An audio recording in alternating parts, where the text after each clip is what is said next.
Ndabasuhuje.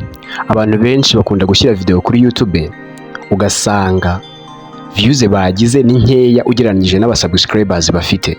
Ugasanga umuntu afite abasubscribers 5,000 asizeho video igize views 200. Ibi bintu mu by'ukuri biterwa n'iki? Ugasanga umuntu afite abasaba 1,000 asizeho video nta nubwo igize views 100. Ibi bintu biba biterwa n'iki? Ahangaha rero twaguteguriye zimwe mu mpamvu z'ingenzi zibikora, impamvu zibitera. Ni impamvu enye z'ingenzi tugiye kubabwira.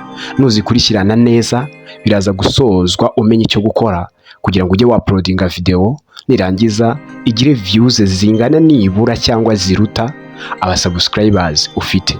Niba urabyitegereje neza mu video yawe wagiye ukora, niba uri umu YouTuber, hari video zimwe zifite views zenda kuruta abasubscribers cyangwa ziruta abasubscribers ufite. Hari na video zifite views ziri hasi y'abasubscribers ufite. Ibyo nibyo tugiye kukubwira rero, tukubwira impamvu bitera. Gumaho ukore subscribe kandi udakupa ikiganiro utarumva impamvu ya nyuma. Ni impamvu enye z'ingenzi. Bakaza neza. Dore impamvu ya mbere rero ibitera. Impamvu ya mbere, period of upload time. Igihe twaploadingira, igihe dushyirira video zacu kuri YouTube. Iyo ni impamvu imwe y'ingenzi ishobora gutuma tutabona views. Banza wibaze ikibazo uvuge ngo ese nshyira video kuri YouTube sangahe? Ese izo saha nshyirira video kuri YouTube abantu benshi mu Rwanda baba bari kuri YouTube? Cyangwa se mu gihugu ndimo abantu benshi baba bari kuri YouTube? Ibi numara kubitekerezaho nibura nawe ukareba igihe abantu benshi bahugukira, abantu bavira mu kazi, urahita umenya ko gushyira video kuri YouTube abantu batariho bishobora kugutera ingaro. No kuvuga ngo umuntu umwe yasize video kuri YouTube saa 12 za nimugoroba uri hafi kwira, undi agashyira video kuri YouTube saa 6 z'ijoro. Abo bantu ntabwo bashobora kugira views zingana byanga bikunda nubwo waba ufite abasubscribers benshi. Wa undi wese saa 12 yayisizeho mu gihe cyiza abantu bari gusoza akazi bose, kandi iyo umuntu asoje akazi ahita ajya kuri telefone akareba video, akareba ibyiriwe bicaracara umunsi wose. Ni nabwo rega agwa kuri ya indi yawe umaze gushyiraho akayikirika akayireba. Icyo ni kimwe. Wa undi wese saa 6 z'ijoro abantu bose baryamya benshi, yewe no mu basubscribers biwe hari igihe nta n'umwe uri online. YouTube irabura uwiha video kubera ko nta n'umwe uri online. Ibyo bitume video yawe itarebwa. Icyo ni icya mbere, muracyumvise neza. Reka tujye ku cya kabiri. Dore impamvu ya kabiri. Iyi ni impamvu ya kabiri ishobora gutuma dushyira video kuri YouTube ntizirebwe, ugasanga zirebwe gakeya yewe unageranyije n'abasabu dufite. Impamvu ya kabiri ni iyi ngiyi, engagement. Ushobora kwibaza ngo engagement ni iki? Engagement ni uburyo video yawe yakiwemo, ariko cyane cyane hashingiwe kuri comment na like. Hashingiye kuri comment na like. Nimba wasize video kuri YouTube ntihagire abantu bayakira, ikindi nta bateye comment benshi, nta bakoze like benshi, YouTube itayishyiramo ko video yawe itari very attractive. Itayishyiramo ko video yawe nta bantu bari kuyikunda.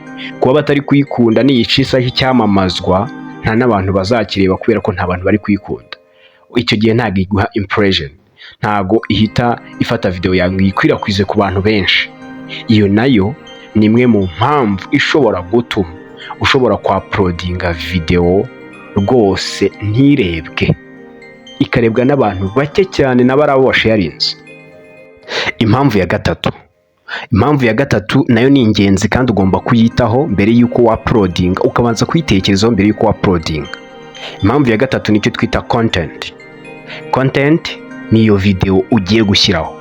Mu by'ukuri video ugiye gushyiraho wowe uri kuyireba ukumva iri attractive, uri kumva iri bukurura abantu. Video ugiye gushyiraho uri kumva iri bukurura abantu.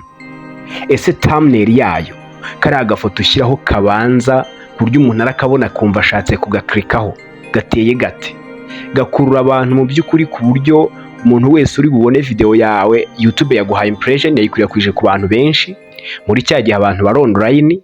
Ese abo bantu bari online iyo video nibageraho urabona baragira ifemba ryo kuyiklika?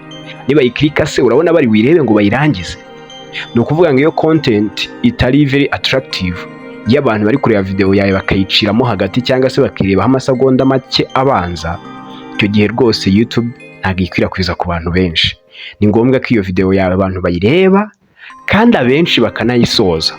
Iyo abenshi bayishoje, uko bagenda bayisoza niko YouTube igenda iguha impression, ikongera za impression zikabyara impression click, igenda ikwirakwiza ku bantu benshi, ba bantu benshi bagakirikaho bakanayireba, views zikaba nyinshi. Jya ubanza wite kuri video, umurebe iyi video ngiye gutanga mugani ngiye nyiguyeho nayireba nkanayisoza. Nibibaza icyo kibazo, ibintu byose bizagenda neza kuri YouTube, amafaranga tuyarye. Impamvu ya kane ari nayo ya nyuma, iyi mpamvu nayo ni ingenzi kandi ukwiye kuyitaho please. Ugomba kumenya ngo video na uploadinze ifite iyihe quality, inganite. Hari abantu ba uploadinga video zifite megabyte nyinshi cyane. Niba uploadinga video ifite megabyte nyinshi cyane, jya umenya ko abantu bari buyirebe ni babandi bafite wifi, baba ahantu hari za internet nyinshi. Kandi mu by'ukuri ugomba kuzirikana ko abanyarwanda benshi ntibafite wifi, bagura megabytes kandi bagura nkeya. Nushyiraho video rero iriho isaba megabyte nyinshi cyane, umuntu azajya yikirika ewana bigore. Ikindi kandi video ndende cyane nanone itari attractive nayo ishobora gutera ikibazo. Ariko reka tugende kuri megabyte. Ugomba kumenya ngo video yanjye ifite megabyte zingana zite. Ese telefoni yayikina bigakunda cyangwa ni yayindi ikinwa na za computer? Ibyo ngibyo nubasha kubyibaza, urahita umenya megabyte. Umuntu editinga wese afite megabyte, afite uburyo exportinga video ayivana muri application ya editingiyemo. Ese we exportingira kuri megabyte zingahe? Nibura ku 1800 no 1080 hariya kumanura, nibwo umunyarwanda wese ashobora kureba video akayireba akoresheje telefoni ye kandi bikagenda neza. Nurenze ibyo ngibyo jya umenya ko abantu benshi bazayireba ari abafite za computer, kandi nyine urumva ndi danje. Quality ugomba kuyitaho. Yes, ndabashimiye rero niba wakoze subscribe, ntabwo uzacikwa n'ikiganiro cy'ubutaha, kandi kuba aha ngaha rwose ni iwacu mu rugo. Thank you very much.